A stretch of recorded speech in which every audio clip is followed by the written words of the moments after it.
Welcome to All Horse Racing All the Time. I'm Alan, your host. It is that time of year again. Breeders' Cup Classic this Saturday, November 2nd, race 8. It looks like a fantastic race. And for this show, we're going to be covering every single horse, post 1 through post 14, even the AE post 15. Analysis of every single horse in order in this race, whether we're going to use the horse, whether we're going to use it underneath, win contender, pass, etc., toss. And I'm going to be joined by a guest. And if you're involved with horse racing or you're a horse racing fan, you're probably very familiar with our guest.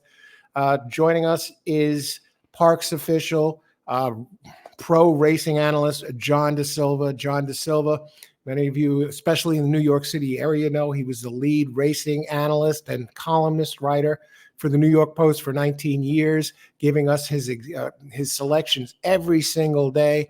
From there, he went on to be the Parx line maker for a few years. So when you're playing the races at Parx, if you're looking at those opening odds, John made those lines. And now he's graduated yet again. Now he is a racing official at Parx. And I'm going to bring him on right now. John, thank you so much for joining us. How are you doing today? Are you excited about this race as I am? It looks like one of the most exciting Breeders' Cup races for me that I can recall in years.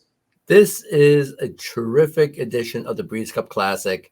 It's wide open. You're not going to have a heavy favorite, and you're not going to be getting people saying, oh, this is the worst, because it's not the worst. It may not be the best, but it's wide open. And when you look at what's going on here, you have championships in play. 3-year-old championship could be in play. The older horse championship could be in play. Horse of the year could be in play. You have so much going on with this race. It's wide open, and that's the way it should be, because we have a chance to get some value if we can get the right combination to come in. Yeah, like you said, there's so many things at stake here. The top 3-year-old horse of the year, and of course this race. All those awards seem to be wide open. What about Torpedo Anna? Do you think she can end up winning Horse of the Year, say, if none of the big ones show up? Or say she wins that distaff or whatever, and I don't know, does that make her automatically top 3-year-old, or would Fierceness be the top 3-year-old if he wins? Say she wins the distaff, and what do you think? Well, the one thing is, Fierceness and Torpedo Anna will be in 2 separate categories. The only category that would be in the same would be Horse of the Year. If she wins the distaff, she's automatically a finalist. Nobody could say anything about it, and she'd be one of the favorites, depending on what happens in the Classic. It's disappointing that she did lose against Fierceness, because some people was hoping for an undefeated season, because that would have made her a lock if she won the distaff. But if we want excitement, this is what we want. The loss of Fierceness just makes it more exciting. It doesn't make the Classic a ho-hum race. Who cares? Because the distaff is run 2 races before the Classic. And because of that, you still have excitement if Torpedo Anna wins the race, because the Horse of the Year might be coming out of this race in the Classic. Oh, God, it doesn't get any better than this.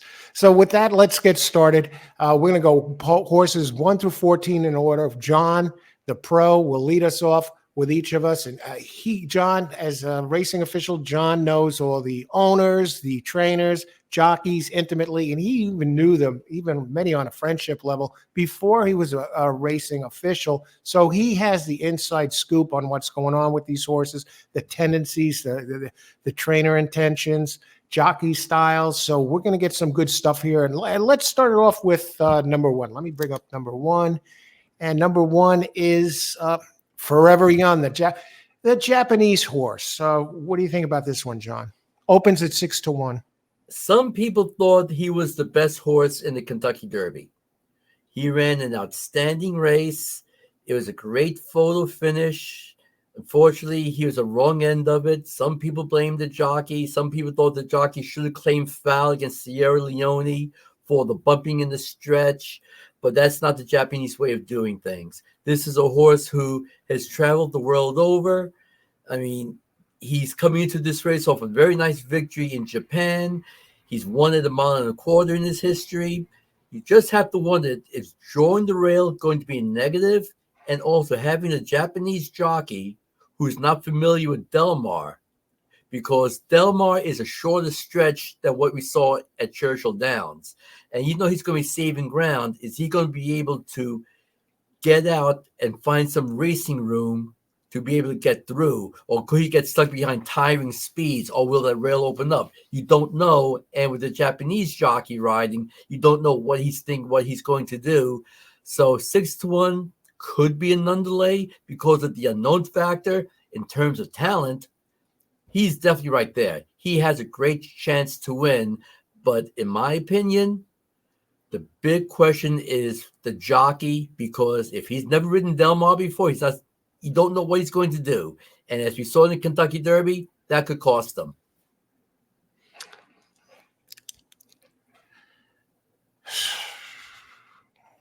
So what would you do? Would you use him underneath? Would you? Well, if you're going to be playing multi-race wagers, you have to use them. You have to use them, yeah? Yeah, you have to use them. If you're using multi-race wagers like doubles or pick threes or pick fours, to me, you have to use them because it's coming into the race off a very nice victory.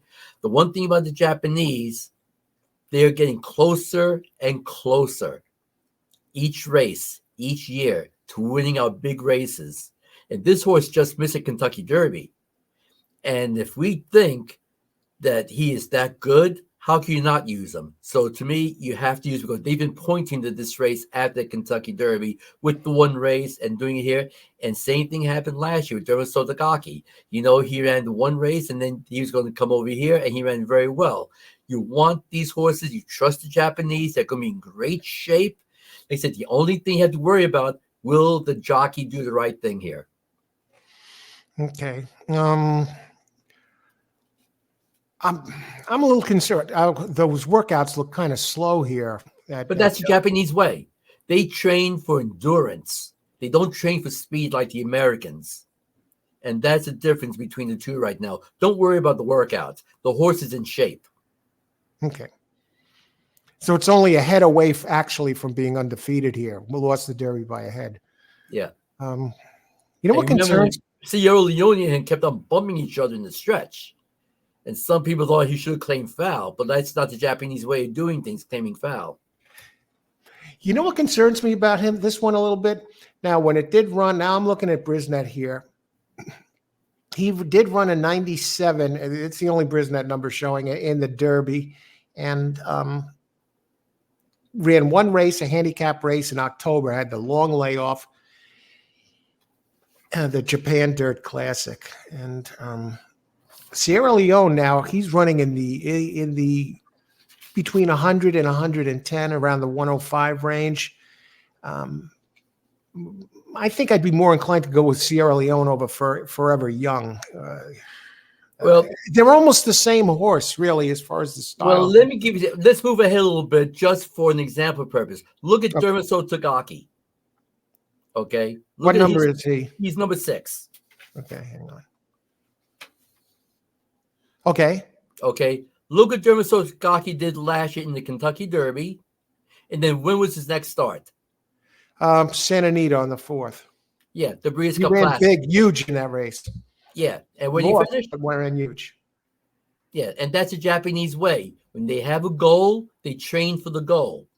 And here's a horse who basically is like Forever Young, except Forever Young has a race under his belt.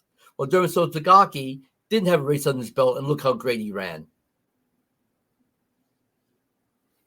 It's the Japanese training. You can't look at the Japanese like an American trainer taking a horse. It's totally different. Okay. I see what you mean. He jumped from that 95 in this case up to a yeah, I'm going to show something here to give you an example of what John is talking about here. There he is. You could see right there in the Kentucky Derby, he ran a 95 and then jumped forward. John is alluding to this. Had the layoff from May until November, which is kind of similar to what Forever Young has right now, and jumped from the 95 to 107. And I was talking about Sierra Leone running in the mid 105 range, whatever, and he's basically saying that's here. Forever Young could do that same kind of thing and is in the same spot. And And that's he the has the race Japanese under his way. belt, unlike Derma last year. The thing that concerns me, though, I don't want to jump around too much, but I'll just jump on this at one point about the 6 that concerns me a little bit. It seems like since that Saudi Cup, this horse has really went backwards. Number 6, Sodagok. But we'll get to that when that comes up. Okay, so Forever Young. For me, Forever Young is a toss. I'm keeping track. I'm writing it down. And you say you're going to use it, say in a multi-race plays, you'd use it underneath and also in multis in the win position? Oh, definitely, because this horse is talented enough to get the job done. And like I said, the Japanese, they are that close to domination. Who's to say that this one doesn't start it? Yeah, and this one, Forever Young, one thing I love about Forever Young is at the distance is been tested at the distance, 3 tries, two firsts and a third, and the third really was ahead from being first. So, yeah. Anything else to add about Forever Young? Well, like I said, the jockey is going to be the negative. If you're not going to use him, to me, he would be the reason why. Because, like I said, you have a shorter stretch of Del Mar than you have in most tracks around the country. And in Japan, they have longer stretches. So Okay. you just have to wonder how he's going to handle it. And join the rail, we don't know if he's going to try to save ground or is he going to try to get out at some point. So the jockey decision is really going to be key for Forever Young winning or losing. Well, being that this one, I got to say something else. Now, since he gets the rail here, one thing that concerns me about Forever Young is he may end up having to go really wide as we, near the end of this race, because he'll probably get crowded and other horses will be in front of him unless he gets outside early. Yeah. So you mentioned the rail. I kind of see that as a concern as well. All right. What about number 2, Highland Falls, Louis Syatt, Brad Cox, one of the top trainers, 27% for the year. Gets Louis Syatt, who's starting to ride well again, 15%. Highland Falls, 20-1. Godolphin, owned and bred. He's a very intriguing horse. Brad Cox, as you know, one of the top trainers in the country. He's won races all over, and he's been pointing this horse for this race. He won the Jockey Club Gold Cup. Impressive doing it. His record this year ain't that bad. He may not have many wins under his belt, but he's always right there. He's post 2. He's going to be stalking the pace. I don't think he's going to go to the lead, but he might be in that second flight of horses saving ground, which could put him in a very intriguing spot, especially if the pace isn't that fast. Like some people think it may not be that fast. Saez, as we saw with Dornock, a similar type of horse, maybe a little bit more speed, was able to get the job done here. He might try to give him the same trip with Highland Falls. Cox is going to have him ready. I mean, to me, at 20-1, he's a must-use.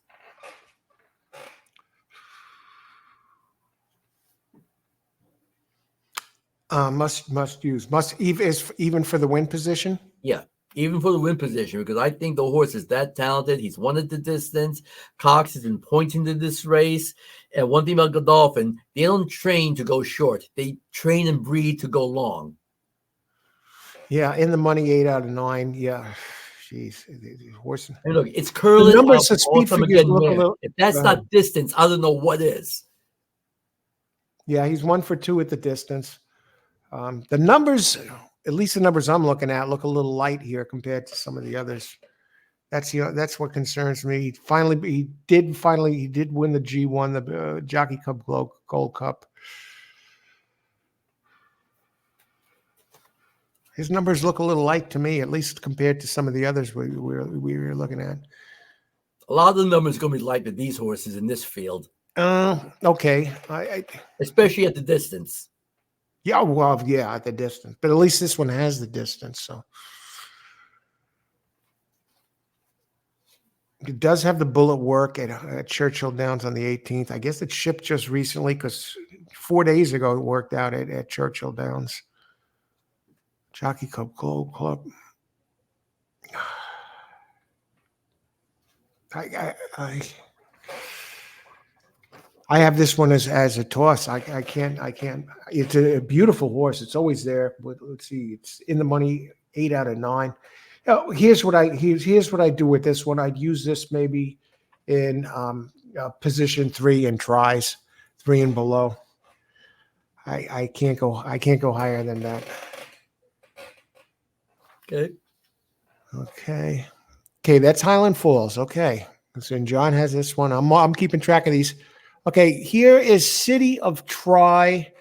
Coming in, no dirt experience. Ryan Moore up for the great Ryan Moore and the great Aidan O'Brien.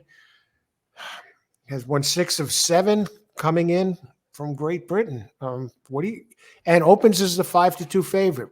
City of Troy, John. Aidan has told people he is one of the best horses he's ever trained. And he thinks this might be his best opportunity to ever win the Breeders' Cup Classic. The horse is by Justify, so you know he's bred to run on dirt. The question is he going to move like a dirt horse? Is he going to move like a grass horse? Even if he moves like a grass horse, doesn't mean he still can't get the job done here. He's got the reputation. All of Europe is backing him. You look at a horse like City of Troy, he could have come over for the Travers for the dirt experience. He kept him out in Europe instead.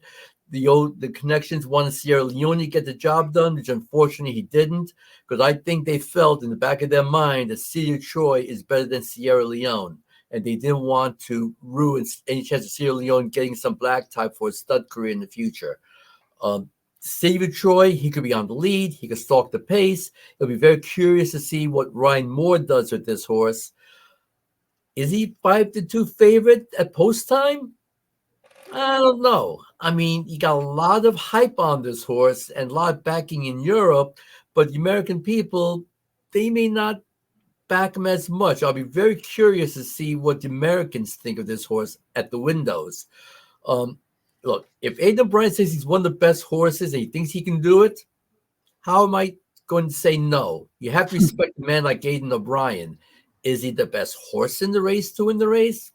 I'm not so sure, because asking a horse to do something for the first time in his career, especially when he's going to retire and go to stud duty next year, you just have to wonder, was this more just to try to win or maybe just to enhance the stud career, even though his stud career will be in Europe?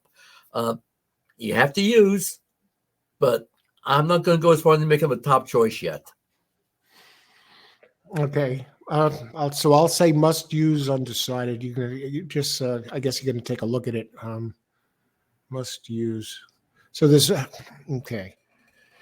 Now I'm going to bring this up here on and maybe you can answer a question about this for some of the viewers out there. I know I'm perplexed with it. Maybe you can help us out. So I'll bring up City of Troy. You see all those numbers, winning all those G1 races.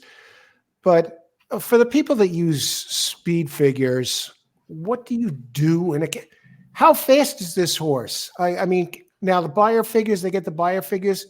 Couldn't they use the same formula, their fractions and the formula, whatever, this speed at this point is worth this much, and watch the race, even if it's on TV, and come up with a buyer figures from these races to at least use in something like this? Nope. Why not? Europeans train and race to win. They don't go by how fast you can go. You do what is needed to do to win the race. If they go slow fractions, they'll go slow fractions. If they want to go fast fractions, they'll go fast fractions. If they want to use a rabbit or a team of rabbits to set things up, they'll do whatever it takes. It doesn't matter what they have to do. See, here in America, we train speed, speed, speed. But the longer they go, how much is speed going to hold up?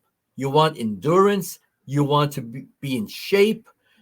And the further you go, as we see with the Europeans and the Japanese, the better you're going to be. And if we see in the grass races, they kill us on the grass races because they can go the distance. We can't, because we always run for speed. We train for speed. But when we go against a superior athlete, we get killed. So they don't want the buy figure because they don't care about the buy figure. Because notice they don't do fractions as well because they don't care about the fractions. Okay, that answers that. And another thing you also have to So remember what are you taking into account here with that? There's nothing to go by. This horse does all his running on grass. I could see a third place, or I could see it no better than third. I think they're coming here playing our game with this horse, and we have these horses that train on dirt in America a certain way. They have experience on dirt. I can appreciate this one coming over here. I think it really adds to the entertainment factor and the curiosity factor, the storyline. But let me give you an example. Look at Forever Young. Does he have any fractions? No, but we saw what his fractions were, for the one race he did run here. But that's the thing. You look at everywhere else around the world, they don't care about the fractions because the mentality is not speed. Americans have the mentality of speed and how fast you can go. And it works to a certain point, but most of the time it kicks us in the butt and they beat us. And so what's Aidan O'Brien going to do, Ryan Moore going to do in this case? Now he's in a dirt race and they don't have that, they're not jockeying for position. Now he has to change his horse's running style for this race.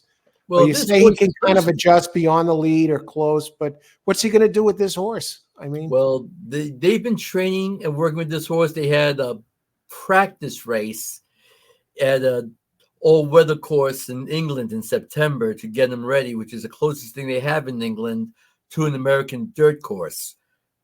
But this horse is versatile on the grass. Being by Justify, he does have the breeding for it, but they've been training this horse on, not behind closed doors, but at their farm and training center, whatever you want to call it. And they're going to do what they think is best. And I think this horse will show tactical speed. I don't think he'll be on the lead. I'll be shocked if he's on the lead. But again, this horse, in terms of conditioning, he might be the best conditioned horse in the race. And you have to respect that. Okay, now we talk about the Justify factor. You probably saw the video with Bob Baffert commenting on City of Troy for a few minutes, and he said they asked him about Justify, and this one's by Justify, and he says from what he could see visually, this City of Troy has more of the dam side in him, doesn't really remind him of Justify as far as physically or what he looks like. Justify had a lot of speed. He was precocious. And remember, he only had that short run, only 6 races, which he got everything done at that point. I mean, look, Justify is a great horse. He's been a great sire so far, running on dirt and turf. City of Troy has done an outstanding job for him. And you have one of the greatest. Look, you want to talk about great trainers? I will put Aidan O'Brien up against any American trainer, because he might be better than them. And when he says something, respect it. No, okay, Aidan O'Brien. And what about Ryan Moore? Would you put him up against any American turf jockey? Most definitely. He's one of the greatest jockeys in the world. Some people think he's replaced Frankie Dettori as the best European jockey. And this is a man who has worked a lot. In his younger days, he used to come to America to learn the American style of racing, which is something Frankie Dettori did, so he could make himself a better jockey overall. And he's one of the greatest in the world. I mean, he's in demand. After the Breeders' Cup on Saturday, him and a couple of other jockeys, they're flying down to Australia to ride in the Melbourne Cup on Monday night. Holy, Melbourne Cup. Let me write that down. I'll have to check that out. Okay, I say this one. I just think the American dirt horses are going to prevail over them, but I'm not tossing them completely, just like number 2, third and below. And you say must use what, I guess, in win and what do you must use to win? You have to use him. You don't know what value he's going to be, because even though he's 5-2, it would not surprise me. He does not go off favorite at post time. I have a feeling he's going to go off something like 5-1 and up.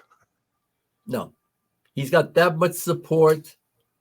I don't think he'll He be doesn't have that kind 5-1. of support here, right? That's a Yeah, different betting pool, isn't it? but you got a lot of talk. And believe me, talk goes a long way in getting bet.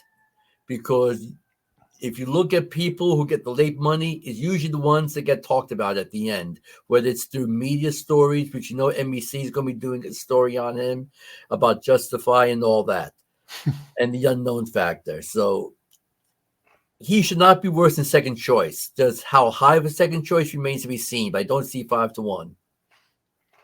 Okay. And one last question about this, comparing him to some of the other horses. Like if you're going to compare him to Fierceness, how can you tell who ran the fastest race? Who's faster, really, technically, since we don't have speed figures? Like one of the big speed horses here in this race, or City of Troy? Is there any way to tell who has run the fastest technically race to date? Or there's no way, no way to to tell. But Okay. Aiden O'Brien doesn't care. He Okay. just wants to win. Got it. And having the superior athlete, he will do what it takes to win. He could run on the lead. He can come off the pace. He can adjust. And he has shown that other than one race, he's handled it successfully the rest of his career. And to me, Aiden is just going to do what needs to be done to get this horse ready. And if this horse is that good, we're going to see it. And we're going to see possibly a great performance from maybe a superior athlete, superior animal. How come they don't show any workouts for this one? Again, yeah, speed. everything's a mystery here. There's no numbers, no work. But it's speed. They do not train for speed. They train to endurance, go distance. They don't want a 46 workout like some of these other horses you might have here in America. They run to go a distance. They train to go a distance. They don't want the fast workouts because that doesn't help them at all. If they do it naturally on their own. They don't force it. That's why they can go farther. They can last longer. And it's superior to us, the races, the further we go. We train for speed, but can a sprinter win a marathon? No, because they're trained to go fast. But that doesn't mean a sprinter is going to win a marathon. You train for a marathon, you're going to win a marathon over a sprinter or middle distance. Of course. I see what you mean. What about number 4, 30-1 Mixto? I mean, has all these slow numbers, but it exploded the last race. Doug O'Neill, Kyle Frey, 30-1 Mixto. Kyle Fry's a great story. He's a man who last year took time off when he wasn't doing too well. Wanted to make sure he took care of himself. He came back. He's had a very good year. Doug O'Neill, one of the best trainers in California. He got this horse to peak at the right moment to win the Winning You're In Pacific Classic. Is he good enough to win? Some people are going to say no. Do I trust Doug O'Neill? Of course I trust Doug. But I have to be honest with myself. Do I think this horse is going to win the Classic? Probably not. If he wins, it's going to be a huge upset. 30-1 is an underlay. He's going to be higher at post time. With a 14-horse field, I think there are better horses I could use over him. Okay. So toss? I would toss. Repeat of that last race, that G1 here, the Pacific Classic. That would put him most likely in the winner's circle, but I can't see a repeat of that here. It did run really big fractions. The second part after the first call. August. I can't back it. I think that was a one-trick pony.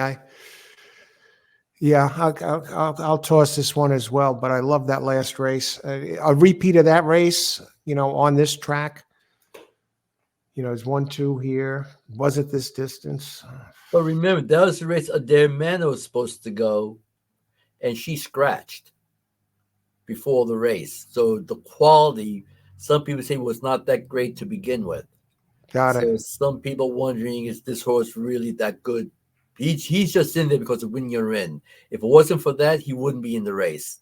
He would be in the also eligible, and Rattle and Roll would be in the race. Okay, so we both tossed that one. Senor Buscador, number 5, 30-1. The old veteran, he was such a great story. I mean, connections from New Mexico, they go out to California. He's one of the reasons why he did it. Then he's very consistent. He does a special deal with some Middle Eastern connections where they basically rented the horse to run in the Saudi Cup and the Dubai World Cup. He goes, wins the Saudi Cup, shocks some people, but it set up great for him that day, and his class definitely showed. But after that race, he seems to be going backwards. I didn't like the way he came back at Del Mar running in the Pat O'Brien. I thought that was an unusual spot to point him to get him ready for the Classic, running him in that race. And then his last start in the California Crown, it wasn't the greatest of rides and situations, and he didn't do much. To me, he's not the same horse that his age. You just have to wonder, has anything left. Joe Talamo, who's taking a break from riding right now, is not riding here. So they get Joel Rosario, who, when he's on his game, one of the best jockeys out there. Just, if this horse, I wished he was training better and racing better. And even though he's a Saudi Cup winner, I have to toss him. And it breaks my heart to say that too, because he is a horse I would love to own. He's a horse that is guts. He's game. But I just think that he's not the same horse he used to be. Yeah, I was looking at that when we were talking about Forever Young before. Seems to have regressed since that Saudi Cup. Yeah, I think there are other closers in here that have a little bit more spunk right now, and they're in better form. Did throw, yeah, it's a toss for me. I think the better days are behind. As far back as recently as January of this year, was still putting up big numbers. At the distance, 0 for 4 at the distance. Has one here. I'm going to pass this. I don't like the form right now. But so toss completely for you? Toss completely. Okay. And I hate saying because I love the horse, but you got to make these decisions once in a while. You have to bet with your head sometimes, not your heart. What do you think he's going to? Do you think he's going to go off lower than 30-1 because people still remember how strong of a horse he is? He will get some support from locals and some people who love this horse. But he's definitely on the bottom half of the wagering, 30-1, maybe slightly less, but he's definitely not going to be one of the top choices. Number 6, 20-1. I'm not even sure how to pronounce this name. Dermasodagake. I'm not sure. Dermasodagake. Sodaki. Sotogake. Sodagaki. Yeah, just think of one soda Dermo, and then okay. Gaki. And the first part is Derma. Okay. What do you think of him? 20-1. He was my Derby horse. He's your what? You remember, he was my Derby horse last year. So he has the talent. And like I said, look what he did last year after the Derby. He came back, ran very well in the Breeders' Cup Classic. After that, it's been up and down for him. But they're doing something very unusual. They're adding blinkers. For the Japanese to make a move like this, they're not going to make a move just for the hell of it. They're going to make a move like that because they think it's going to work. And what I've been told from my sources out in California, he's looked very good on the racetrack in California. Whether that translates for big race, who knows? But at the price he's at right now and what he's done in the past, I got to use him. I mean, he may not be forever young, but I just need him for this Saturday. So I'm going to use, he's got the talent, so I'm going to use him just like Forever Young. He's definitely going to be my multi-race plays, and you have to use him top and bottom. And if you can get 30-1 on him because he's not the big name like Forever Young, why not? And the thing you have to worry about again is the jockey, Lemaire. You know, he's a French jockey. He's come to America in the past. Remember, he's been here in America in the past, hasn't given the greatest of rides, but you would hope that he's learning. At least he has some races under his belt in America. Maybe he learns, remains to be seen. But at the price and with the ability that he has, I have to use. Okay. Even for the win spot? Of course. Yeah, definitely. Because look at the price he's going to pay. Okay. Me, I'm impressed with the bullet work. I like the bullet workout 59-2 on yesterday. So they're really airing this one out. Did get beat by Senor Buscador a couple of times earlier in the year. I'm not crazy about the form right now. That last race,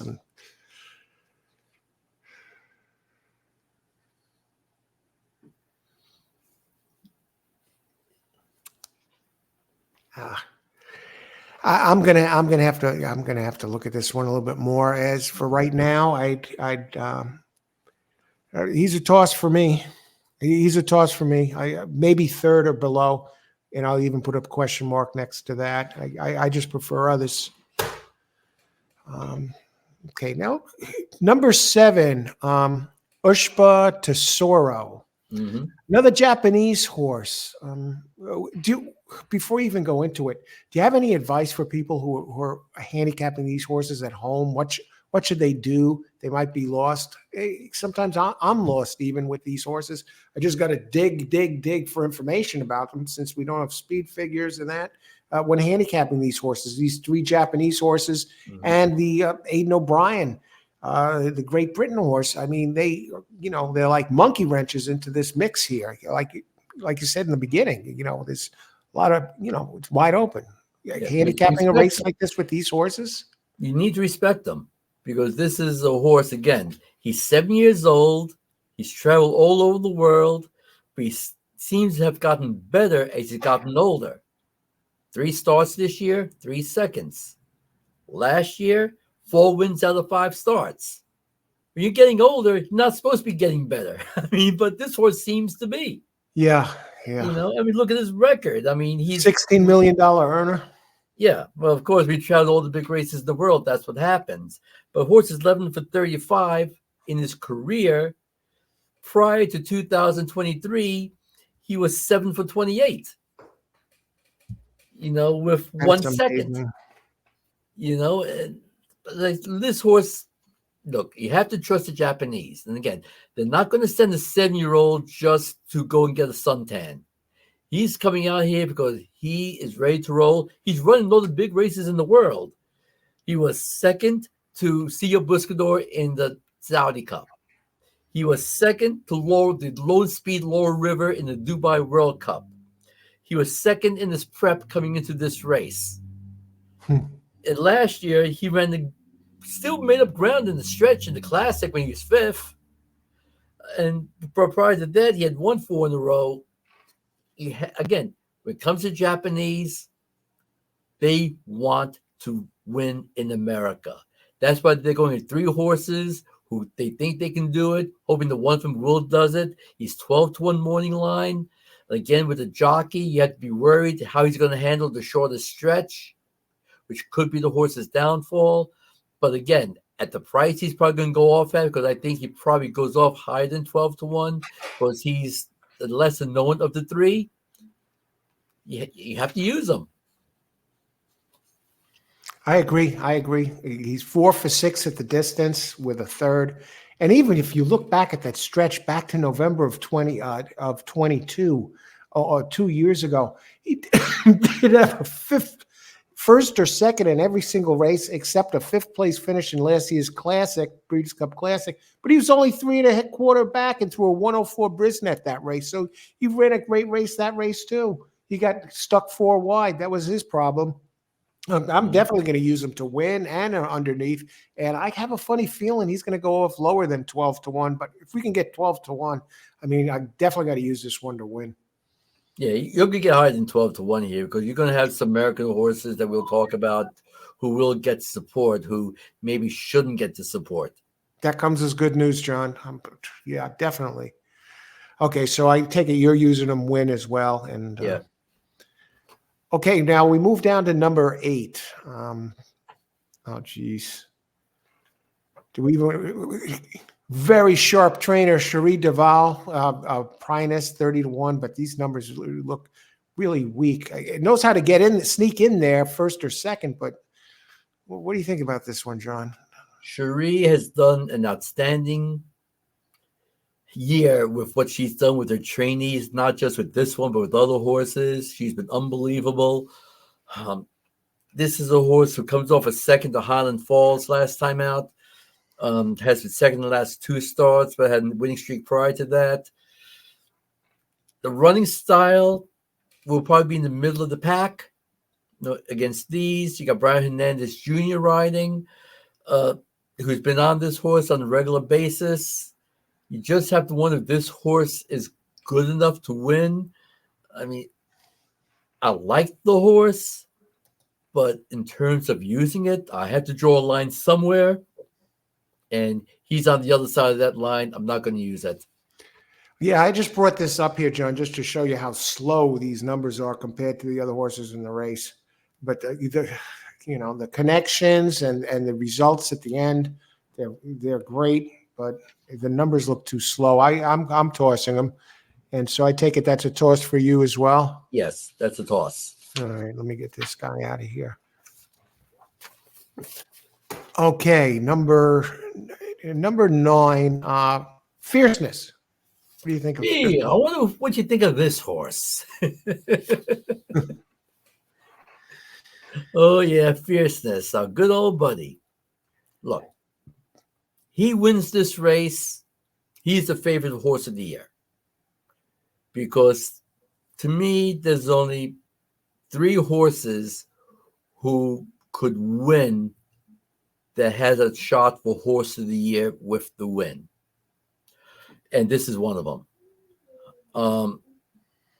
Fierceness, you always talk about how fast he is, and he might be the best 3-year-old. And basically, the 3-year-old championship is his to lose because he's slightly ahead of Seize the Gray. Seize the Gray connections decided to go into the mile, which I know that I think it's Dwayne Lucas. He would have went in the Classic, but they got the stud deal.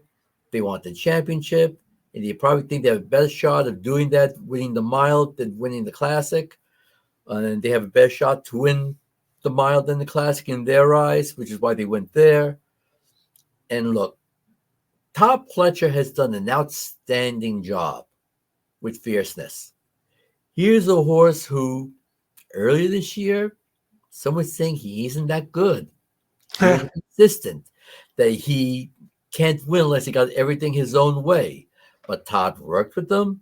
Todd, who is a master horseman, and I think in the eyes of my eyes, he's underrated as a horseman. Yes, he gets a lot of wins, but I don't think he gets the credit for being the horseman that he is, because he's gotten this horse to become a better horse and to become what he is right now, the top 3-year-old in the nation. And he deserves all the credit in the world for that. He's got a very powerful owner, Mike Rapoli, who pushes him, but Todd isn't afraid to push right back. But the 2 of them together, they've done a great job getting this horse ready for the Classic. Now, it's going to be very interesting to see what tactics they use. Will he go to the lead? Will he stalk? I mean, losing a couple of speed horses definitely puts a little pressure on them, how they want to handle this and what they're going to do. But as you saw last time out in the Travers, he ran an outstanding race. Didn't have to be on the lead. He got the job done. You got Giant Velasquez, one of the best of all time on him. I mean, look, can Fierceness win this race? No doubt about it. Is he deserving horse of the year if he wins this race? No doubt about it. Am I shocked he's not the morning line favorite? Yes, I am. Because I think at post time he will be favored, especially if Mike Rapoli puts down the money that he's rumored to be putting down. This horse, you have to respect, you have to like, because to me, and as you know, you got the fastest horse, and if he's left alone on the front end, he's going to be very tough to run down. Even if you have superior athletes in the race, the most dangerous thing out there is speed. And if you've got lone speed, which this one could be, watch out. Looking at the fractions and some of the other horses in here, I doubt he makes the lead. And I don't even, when he wins, he usually has the lead or he's real damn close to the lead. I think only once he was like second at the second call and he still managed to win. And the only thing that scares me about him is I think there are others in there that may not be as good as him, but they're faster earlier. And let me just bring some of them up, for example, that can run quicker earlier here than Fierceness on the front end.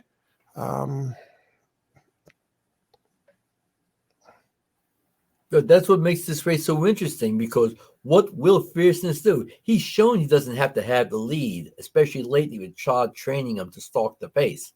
But the way this race sets up, you just have to wonder, do they have to be that close to the pace, or are they comfortable stalking? Because there are other horses like Arthur's Ride who could go to the lead. Oh, definitely. But even your sixth has run faster. Arthur's Ride from two back or the Arthur's Ride from last time out? We'll get to that in a little bit. Well, he'll be in the pack. Fierceness,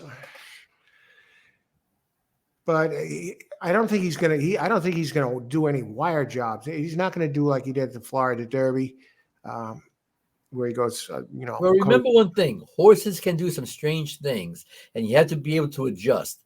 One bump, one bad break, and then all of a sudden you might have to decide: do I want to go for it or still take back?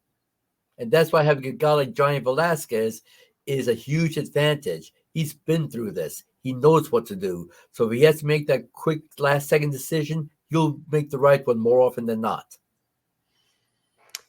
I see this one as definitely a win contender. I can't leave it out. The numbers are too big. This is a case where I'll just bring them up again just to show people what we're looking at here. As far as Brisnet goes, you can see the numbers in the hundreds there. 107, 105, 106. He still hasn't run back to the 112 he ran at Santa Anita in the Breeders' Cup Juvenile last year. But don't expect that to happen. That's 2-year-old form, and you're not going to repeat 2-year-old form, especially when you're going shorter like that. Okay. Numbers are all there. I definitely win contender. 3-1. I have a feeling he's going to be favored. I think so too. I don't think a favorite. I don't think there's going to be a favorite as low as 3-1. I think the favorite might be something like 4 or 5-1. What do you think? He'll get support at the end. Like I said, Rapoli on his own will make sure that he doesn't go off that high. Okay. Yeah, I definitely have it as a win contender. Here's a question. You said definitely a win contender, so I got you down for that. Here's the thing. Fierceness loses this race, for example. Yeah. And none of the other 3-year-olds win it either. The top 3-year-olds like the Sierra Leones or whatever. Who wins 3-year-old of the year then? Does Fierceness still hang on by default because none of the others did anything this week? Right now, Fierceness is the top 3-year-old, the eyes of many people. I know the way some voters will look at the other horses. They eliminated Dordock because he retired. Yeah. They're going to eliminate Seize the Gray because he's not running in the Classic, that he's running in the Mile. Sierra Leone hasn't won enough to get the job done. So if nobody else does it, I think Fierceness, he's not dominant and he's not going to be overwhelming, but I think Fierceness will be the 3-year-old champ. Based on the Florida Derby, the Jim Dandy, and the Travers, I guess. Yeah. Yeah. Okay, so we both got this guy to win. And the last time he ran out on the West Coast, he did run some wicked fractions. If he runs that quick as he did in the Juvenile at Santa Anita here, Del Mar, he ran much faster early and faster middle than he did at any of the other East Coast tracks. How does Del Mar stack up as far as speed goes? Is that a speed favoring track, would you say? Speed does very well. It's a tighter track with a shorter stretch. And I think that's one thing that people have to do when they're handicapping Del Mar is the stretch length is shorter at Del Mar than it is at other tracks around the country like Santa Anita, like Belmont, like Churchill Downs. So that's going to help the speed horses. And you're going to have a long run into the clubhouse turn, and you have tighter turns, which helps speed as well. It's very difficult for horses coming from real far back to get the job done. Not to say it can't happen, but it won't be that easy. Okay, so we both got fierceness in there.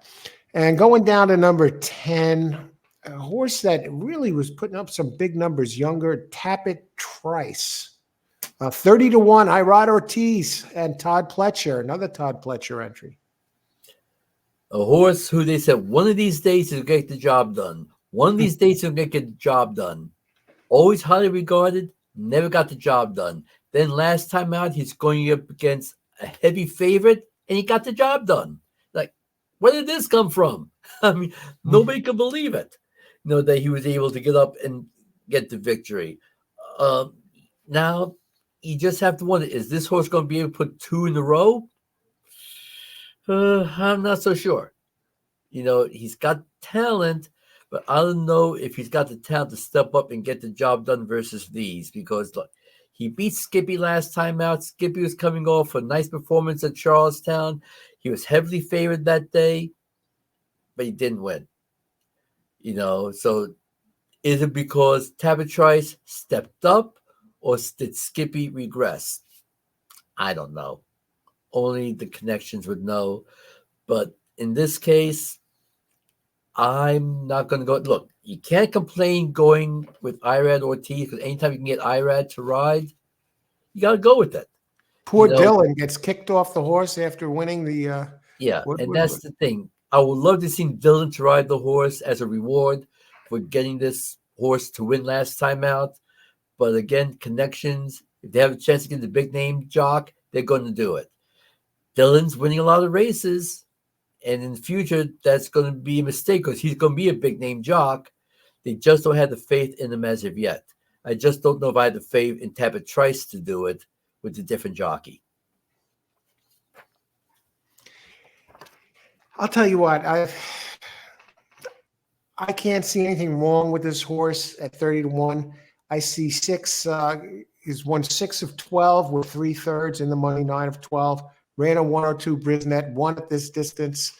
Did he win at this distance? Maybe he didn't. I'm 1 1/8. Let me just double check this. No, he came in 3rd at this distance, but he did put up a good, decent performance.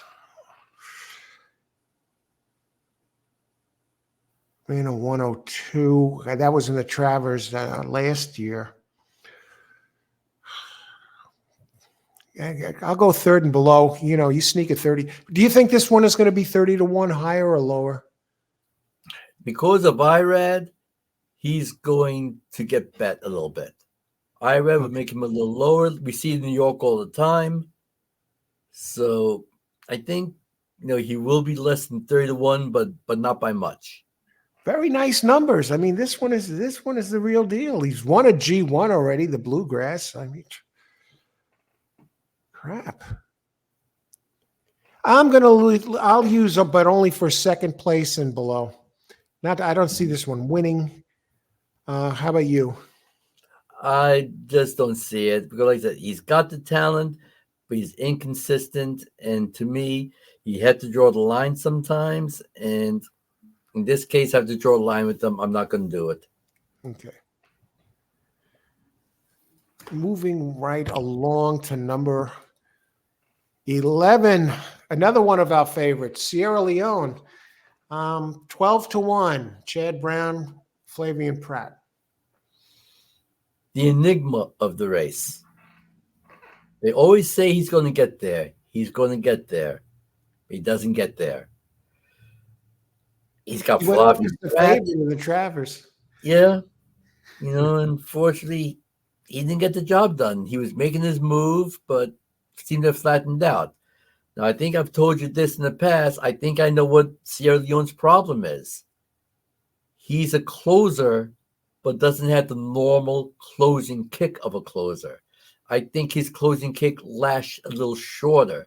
He reminds me of Gunnavera or Antonio Sano, who was similar to that, where he won races of his, I think he had 6 career victories or 5 career victories, all but one were short stretch finish lines. One was at Delta Downs, which is the bullring track, and the other ones were going a mile 16th at Gulfstream Park, which the finish line is at the 16th pole. I think Sierra Leone is another Gunnavera.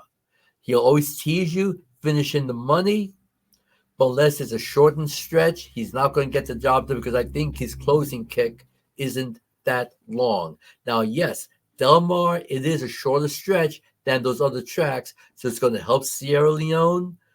And if he makes the move at the right spot, he could be dangerous, but I don't see it at the end. And again, he had to make a choice.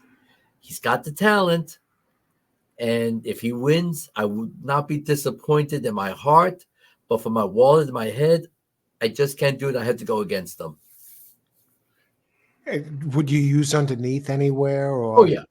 I mean, when Gunnavera ran in the Breeders' Cup Classic, I hit the superfecta because I keyed him for 4th. And he did it. And the thing is, sometimes this is the type of horse, especially for 3rd and 4th in those exotics, he's going to be there at the end. So he might be the type of horse you may want to make a bet like that with. Got it. Now, I just want to go back to a second to Tapit Trice. You said it's a toss. Would you use Tapit Trice underneath? No, I would not use Tapit Trice underneath. Okay, complete complete toss. toss. Okay. Last. Just wanted to, okay. Sierra Leone. Okay. Will you put no, so you don't know for Sierra Leone. Sierra Leone, I like the idea that he's starting out in post 11. This way he's not like way inside. He's going to get stuck there and have to go super wide. I hope they don't go to the freaking rail with this one. And they keep it kind of in range that it doesn't have to go too wide. I will use this one to win and underneath. I think it has a shot. I think it has a better shot than Forever Young, being the Forever Young stuck on the rail. And I think Sierra Leone's. Well, the one thing is Forever Young has a jockey you're not sure about. Flavien Prat, you have a jockey who might win the Eclipse Award this year. So having him is a huge advantage. But what I don't like about Sierra Leone, like you said, he's burning money like crazy. He went off as the favorite in the last 3 races, the Belmont Stakes, the Jim Dandy, and the Travers, and he was 4-5 in the Jim Dandy. I mean, he's just not getting there. And last time there was no excuse in the Travers for him not to get there because he closed and then he just didn't finish it. He was like a short close. He stopped coming all of a sudden. I actually thought he took the lead with the camera angle. But, that was his race, to have. If I thought he was going to get it done in the Travers when they were coming down the stretch, and he didn't finish the job. That's my only concern, but I still will use it as one of my win players and underneath in a multi-race play. It's maybe a small win bet, but not my top choice, but I will use. And he's one of these horses I talked about that probably will get bet, who probably doesn't deserve to get bet.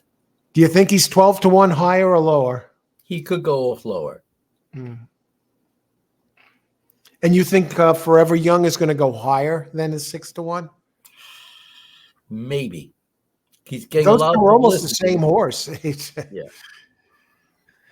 Okay, but like I said, the jockeys difference is huge here between Pratt and the Japanese jockeys in this race. Got it. Yeah, I think one of the best in the country. Okay, yeah. And the other guys got. Remember, Pratt rode many years at Del Mar. He knows it like the back of his hand.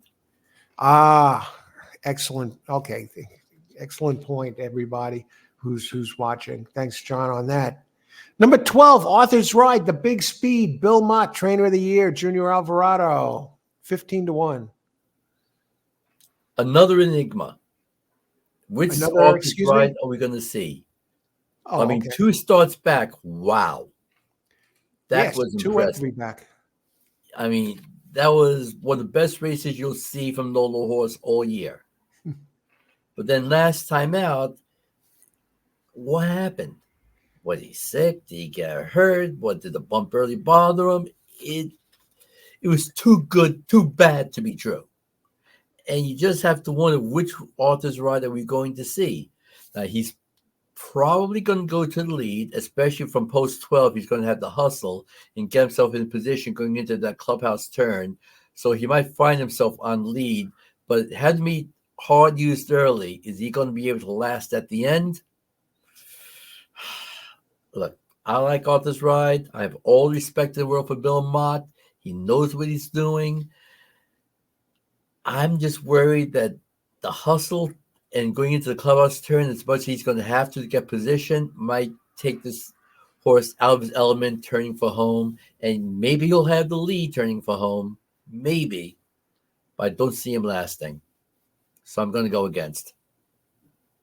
Do you like him underneath? Maybe 4th. 4th, okay. Well, if you're looking at patterns with the numbers, he let me bring this up so I could show you what I'm talking about, and I'll make this quick. I don't have too much to say about it, but this will make it kind of has this pattern. He runs 2 giant races, and then he ran that horrible race with the 73 in May. Then he ran 2 giant races, and then he threw that clunker last race. Now maybe he's due for another couple of giant races for those pattern players out there. And the big early speed, I think, is going to help. Does he have enough speed to clear? It's very short to the turn, John? No, it's a long. They're starting off a shoot. Okay. And it's a long run into the clubhouse turn.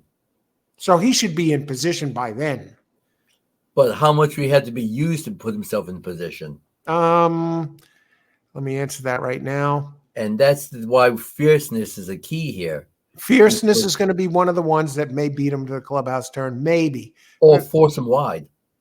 And believe it or not, the 6 might also Sotogaki. No, he won't be on lead. Well, he ran very quick fractions at Santa Anita in the Classic. The first 2 fractions. Remember who set the fractions, not him.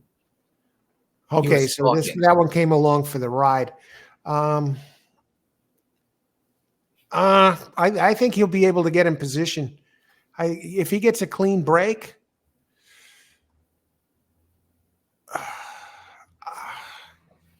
I'm not going to go for the win. I'm not going win. I will go.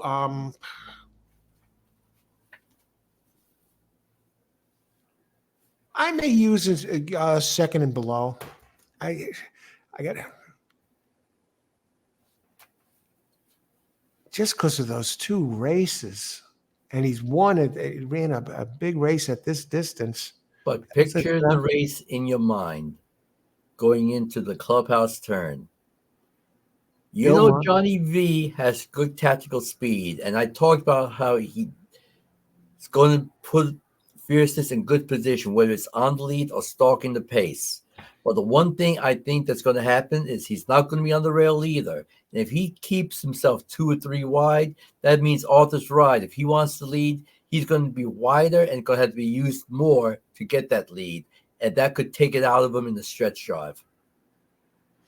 I have Arthur's ride. I really thought it over. I'll say I'll probably use 3rd and below. If you're getting a price on this like 15 to 1 or something, that could boost the trifecta. I'll definitely play tries.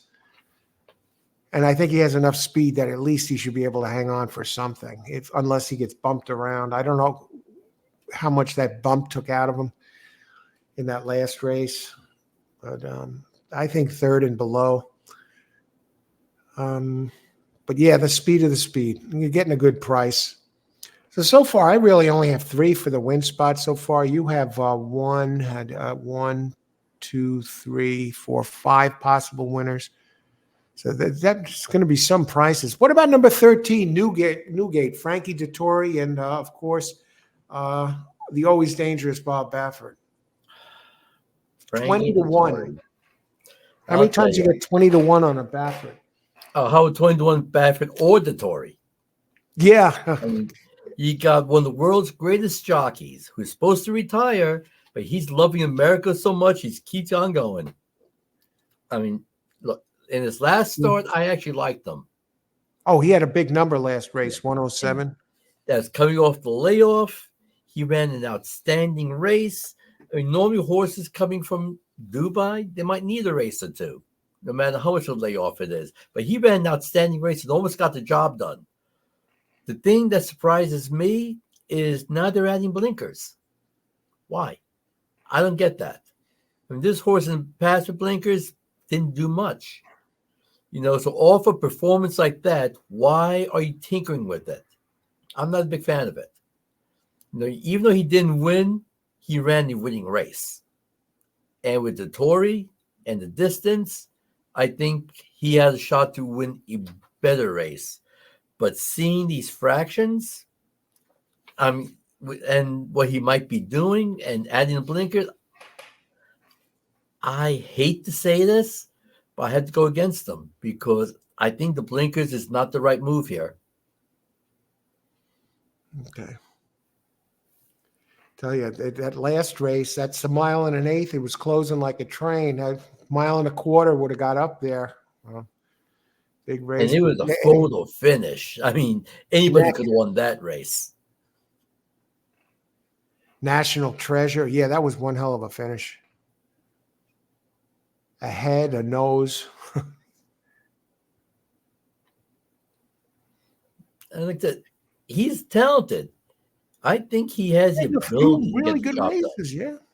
But again, I don't like the blinker move. That tells you they're going to try and get a little more speed early from this one, huh? And breaking from post 13, that might not be the move. Now, granted, you got the Tory who knows how to rate, but who knows what directions are going to be at the end. And I just look. Sometimes if it ain't broke, don't fix it. The horse ran the winning race, so why are you trying to fix it? We talked about this before. Dettori, when Baffert had one of those other speed horses, I think it was in the Preakness. He had a couple. He had one, and he ran this horse really wide. And I think it was you were talking about that. He's used to running on turf, and he ran that race like it was a turf race. I forget that horse's name. It was a Baffert horse. Yeah. And what do you think about him on dirt here today? Is that a detriment? Has he improved his dirt racing? Oh, yeah, he's definitely improved his dirt racing. And I think he's going to try to run it like a grass horse. But again, what has this horse done with blinkers in the past to say it's going to work today? I mean, look at his early races, and you're going to see how bad he was with those blinkers. So why change now?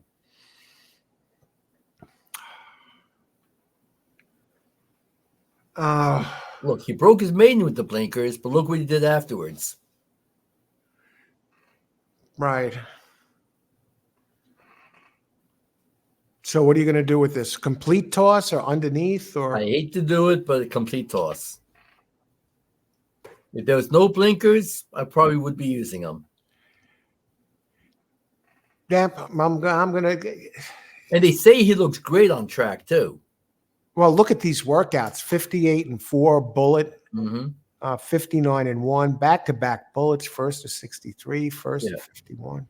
So it looks like out of into mischief. Come on. Yeah. I mean, to me, that tells me they want more early speed out of him, which is why they added the blinkers. But I think that's going to the horse's detriment here, especially from post 13. I'm going to put third place question mark, and I'll watch the board and see what the horse looks like. I can't see it in the first and second spot, and probably not third either. But this blinker stuff now has me concerned. Okay. Now we're going to go here. Now this is, let's see. Let me take this off.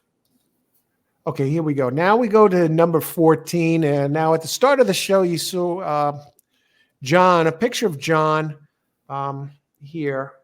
Let me bring this up.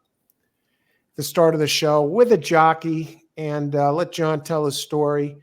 He's the jockey on this next horse, and name of the horse is Next. Yep. And hang on, let me just bring this back up here. I got the wrong screen up. And here's the picture, John. You want to tell us a little bit about that here? That's on the front of the show, and the jockey, the day, and what was going on. That was the 2023 Pennsylvania Derby Cotillion Day, and we also ran the Greenwood Cup. And Luan came in town to ride Next in the Greenwood Cup, and Luan, just like is a Brazilian. My parents are from Brazil. So speaking Portuguese made him feel very comfortable. And we talked a little bit. And this was after the race where, he just had a really hard race, hard workout where he just won by 25 lengths, That's American. That's like Secretariat material. Yeah. I mean, he was very happy, that he was able. Next really has been an unbelievable story, a $62,500 claim by Michael Foster, Bill Cowens, and they knew he was something good, but it wasn't until an off-the-turf race at Delaware Park where they said, whoa, what have we here? Now, I was calling charts at Equibase at Delaware Park at that time, so I was there for the race. And I'm calling the charts. I'm watching the race. And all of a sudden I see this horse take off. It's like, what in the world was that? Like, wow. So thankfully I had somebody else working with me, calling the charts that day. And I basically said, look, here's what I got. Here's my notes. I need to talk to these people. So I ran down to the winner's circles, got to meet Cowens and the owner, and told him, look, I'd love to have you run in the Greenwood Cup. Because even though I was calling charts for record base, I was still working at Parx in the racing office at the time. But we talked afterwards, said, no, it's too soon. We can't bring it back too quickly, but we're definitely interested in bringing them back next year. So I kept in contact with the connections. I spoke to Machado, spoke to Cowens. They came in, they destroyed the field. And people go remember that's also the race where Paco Lopez got fired from the Butch Reed barn for losing second to an 84 to 1 I shot. remember that, yeah. But Next, he's a marathon specialist, and he came back this year, and he's been unbelievable. I mean, when I was doing the stakes for this race, Dave Grenning on the racing show with Bill Finley and Dave Johnson said, this is going to be a resume making race for me because you deserve a better job and a reward if you can get more than 4 horses to run against them. I got more than 4 horses, and it wasn't just filler either. I got some decent horses to run in that race, and he only won by 10 lengths, but still won for fun. Now, last year, he didn't run in the Classic because they had a marathon race on the undercard. This year, there is no marathon race.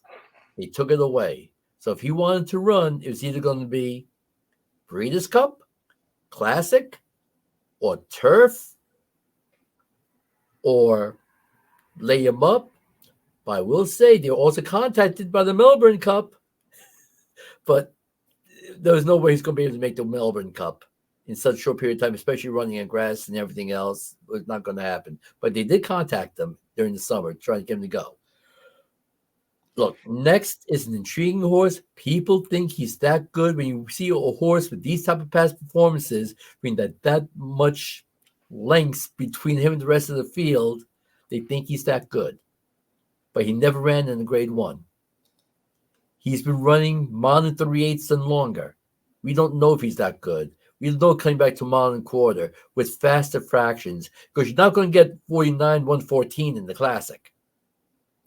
And you're going to be getting faster fractions, and you have to wonder Where is this horse going to be? We will talk about fierceness and where he's going to be.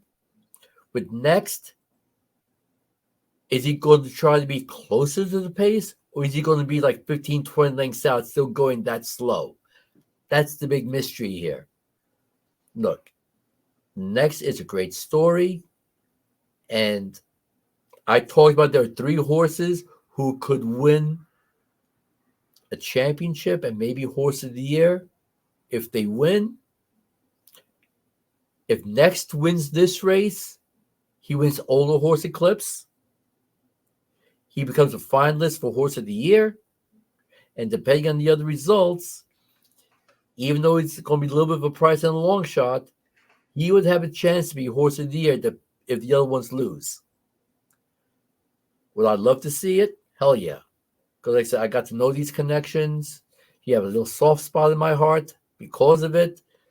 I'd love to see the Brazilian jockey get the accolades, even though we saw what happened a couple of weeks ago where he misjudged finish line, got caught, got a 3-day suspension and a fine, and then he came back, won a bunch of races, got named Jockey of the Week a few days later. Yeah, that's amazing.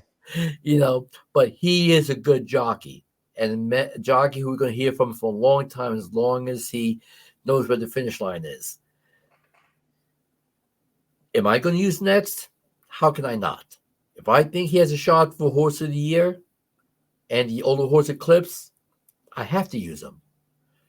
Is he going to be my top choice? No, because I just don't know where he's going to be in the running of the race. Maybe he is grade 1 caliber. Maybe he isn't. We don't know. But he has too much going for him for me to ignore him. Now, I think his odds are going to be a little higher. Even when they did the odds prior to the post position, and I think post 14 is going to hurt him a little bit, which is why I think the odds are going to go up. But at the same time, if the plan is not to go for the lead, then they got the perfect post. Because then they could just take back, let the others do what they need to do, and wherever he wants to be, he'll just find that hole and tuck into that spot. So to me, Next, I'm rooting for you. Parx is rooting for you. I mean, look, here's an amazing stat that people may not realize. We have 6 Parx Stakes winners running on Saturday. Okay. Not too many. If you think about it, we don't run that many stakes compared to New York and California and Florida and Kentucky. And we got 6 horses who won our stake races running on Breeders' Cup Day. Who do you think worked to get them there? You. Makes me very proud and happy that I'm able to do it. And if you look at the percentages compared to other races in other states, we're a very high percentage. So I'm proud of that. I mean, you got Next single digits, Society single digits, Torpedo and the Favorite. You got 2 horses in Dirt Mile, one definitely single digits, maybe 2. And then we got Bentonado, who's going the longest shot of those 6 in the sprint. But the thing is, we have quality horses, and hopefully Next can show the whole world he's a quality horse. Maybe he is grade 1 material. Maybe he'll prove a lot of people wrong, prove a lot of people right. He's the mystery horse in terms of betting. I don't know where he's going to be in the end. I think he's going to be a little higher. But believe me, I'm going to be using him. I'm going to be playing him. I'll be rooting for him. He won't be my top choice. But again, just like the other horses, I have to use and root and hope for the best. Well, I'm going to bring him up here. And those of you, John, what part of his big part of his responsibility as an official is he puts together these cards over at Parx. He works with the owners and the trainers, phone calls, negotiations, talks. He's the guy that puts these cards together. And since the stake races, stakes races, yes. Yeah. So he knows everybody in the business, and he's doing a fantastic job. The cards over there at Parx have been much better than I remember them being before he's been doing that. But as far as Next goes, let me bring him up. If I had, truth serum and I had to pick just one horse to win the race, I was only allowed one. When I looked at these PPs and I just looked at these dominant numbers, I know John gets on me for paying too much attention to the numbers, but I just can't move past this. And next would be my horse. If I was only allowed to pick one for the win spot. And if we can get more than 8-1, I think that would be fantastic. Definitely my two top choices are Next and Fierceness. If I had to pick two winners, if I had to pick one, it would be Next. I just love the speed figures. I love the trainer percentage, the shipping percentage. The jockey is tremendous, Machado. And look at this, how many has he won now in a row? And he's not just winning these races, 22 lengths, 10 lengths, 9 lengths, 11, 25, 11.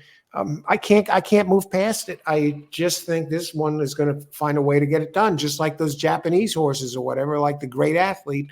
This one is going to do one of those jobs and figure out a way to get this done. And it just looks too dominant. It doesn't bounce. The horse doesn't bounce. You take that 88 out of there in May of 23. It had a 110, 113, the two races before that. They're all in the hundreds, nearing 110. So, I mean, look at the Delaware race, which was off the turf. Nobody expected that. I mean, he's just going out there and all of a sudden it's like, what in the world? Like he had a rocket put up as he just took off. I mean, it was crazy just seeing that. Yeah. And if you look at that early pace and middle pace, energy expenditure, whatever, he uses his numbers are much higher than the other horses. Look at that. Like, look at the race 2 back, for example, 100, 101, 109. And now if we're going to slip back to Fierceness, what he's been using for some of his races, good races even, he's never had put numbers like that. You look, the race 2 back, 94, 103, 101, 89, 80, 82, 107, 97. And I'm looking at what this one is able to put forth, 115, 107 in your race over at Parx there in the 23rd. I can't get past the numbers and these fraction breakdowns, and I think this is going to be one of those cases that that's my top win choice if I had to pick just one. Well, how about this other amazing thing? When was the last time he ran this short? That's the thing. I think the short distance is going to help him. Mm-hmm. I mean, it's amazing because he's been running longer races this whole time. So he's in shape. And he's capable of going quicker if he had to. Well, but the thing is, how much quicker before it affects him? And that's the part we don't know. Okay. Because we don't know if he can be this close with a 47. We've seen a 49, but when you have to do a 47, 111, can he handle that and still have the same closing kick? We don't know. A lot of question marks in this race. Okay, so I take it you, of course, got him. You already said you got him for the win and you think he's going to go off higher than 8-1? It's a possibility because I think he the might pole go position is going to hurt him off lower. Gee, I don't know. Well, like I said, for some horses that get bet like Sierra Leone, others have to go up. Yeah, I hear you. And he's a possibility of going up. All right, last but not least, the AE. Hopefully it doesn't come to this. The other Ortiz, Jose Ortiz, rattle and roll 30-1. Kenneth McPeak had that big Derby weekend, the Oaks and the Derby double. What about rattle and roll, John, if he has to get in there? Well, McPeak could have run him last week, but he scratched, hoping that he draws into the Classic. He's a horse who he's always thought could go a distance. He's run some decent races. I mean, hell, this horse only got beat 13 lengths by Lex. But this is a horse who Kenny has always liked. Always says the further they go, the better he is. Is he of this caliber? Probably not. Do I think he's going to get a scratch to get into this race? You never know anymore. I mean, we got some weird scratches past couple of years. Yeah. But to me, am I going to depend this horse to get the job done? No. So I'm going to toss him. Same here. He had some nice numbers. Always around. It had been around. He seems to have slipped back a little bit the last two. Yeah, it's tough.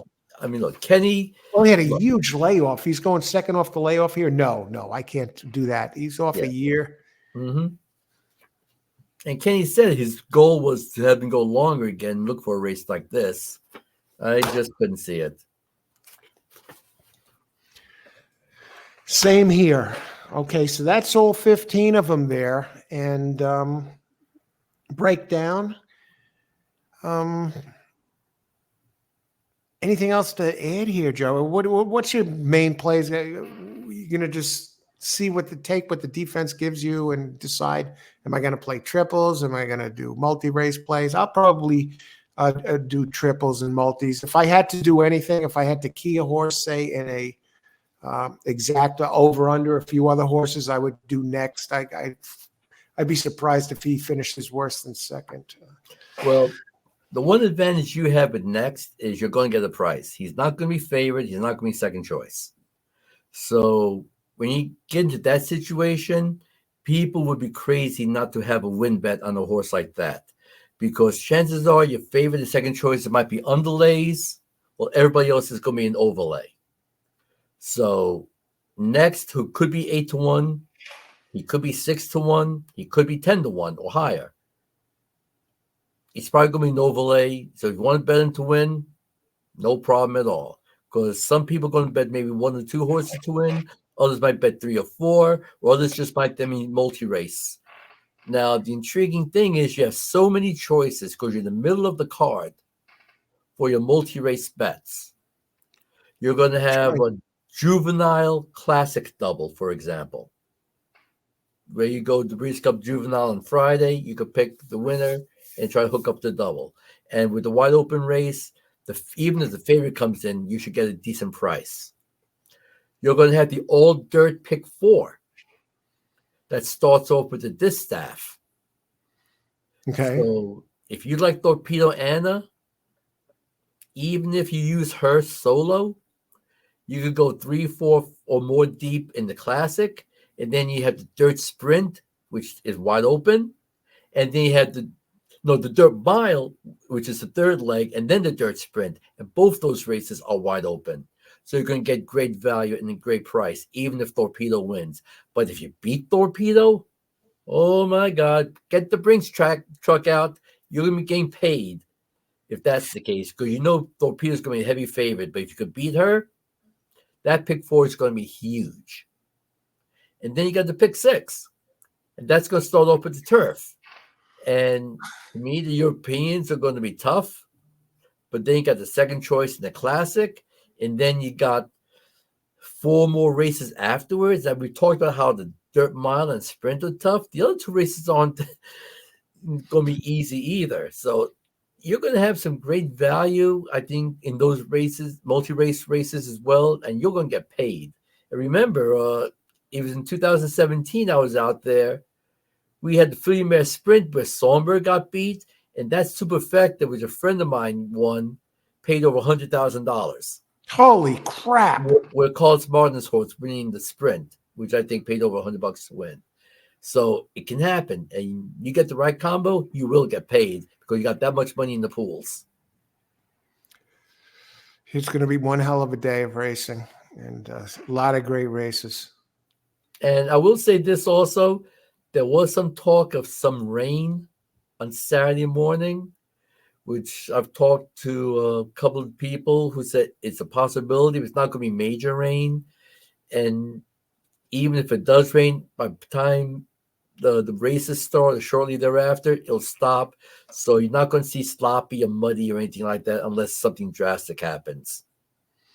Okay, I'll keep an eye on that. I'll have to check that weather report for the handicapping. Jeez.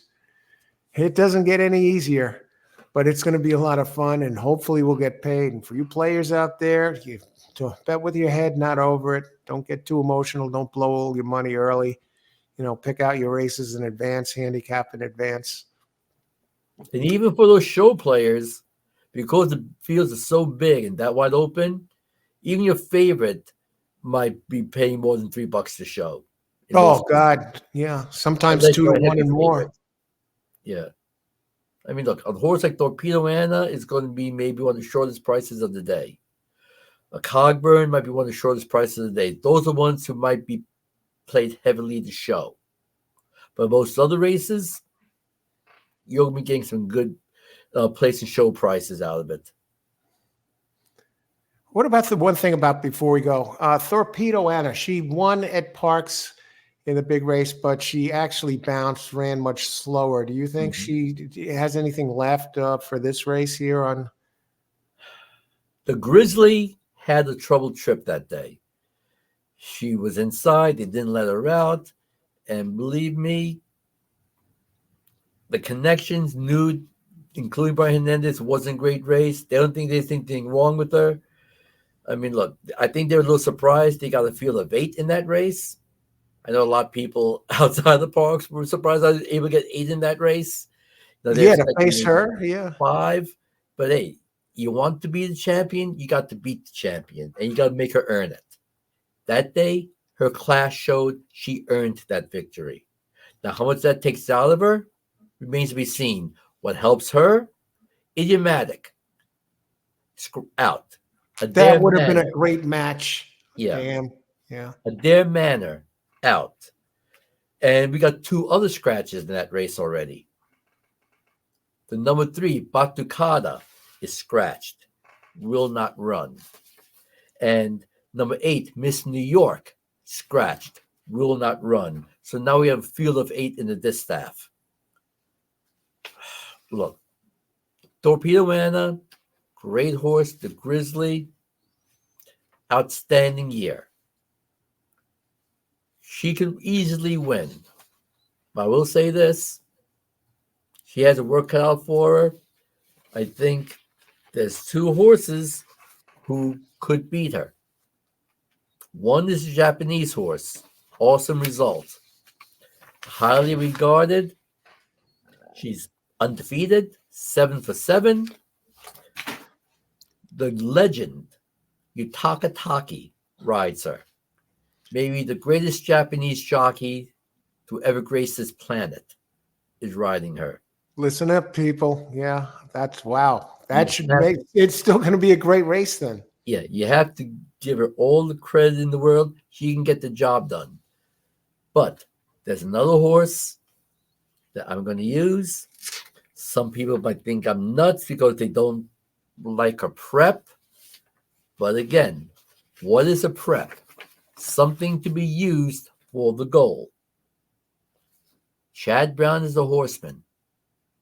He put Raging Sea in the Beldame as a prep to prepare her. She didn't dominate. She didn't run that fast of a number. She just won by a head. But again, this was a prep. Chad, as we've seen in the past, in the Preakness and some other races, he will tighten the screws and get what's done to get the best effort out of her. She may not win, but she definitely will be there at the end. And at the price you're going, even though she's 7-2, because it's Torpedo Anna, her price is going to be higher. And if they bet the Japanese horse, which I suspect they will, awesome result, it'll be much higher. I think Raging Sea is another one you would have to use as well if you think you can beat Torpedo Anna. I'm going to check those out.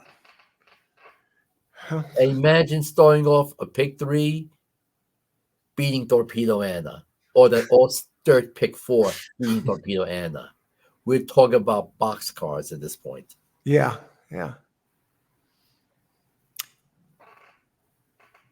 John, I want to thank you so much for joining us here for this Breeders' Cup analysis, Breeders' Cup Classic, and some of these tips here, sharing your knowledge and insight and taking the time. Thanks so much, John. I appreciate it. And good luck. We'll touch base before then, before the big day. Good luck to everyone out there. Hopefully, you will go make some money, get lucky, and win big. And you're just going to go out there and be a very happy person celebrating on Saturday night. Thanks again, John, and everybody out there. Good luck, best of luck, win big, and remember, may the horse always be with you. Good luck, everybody.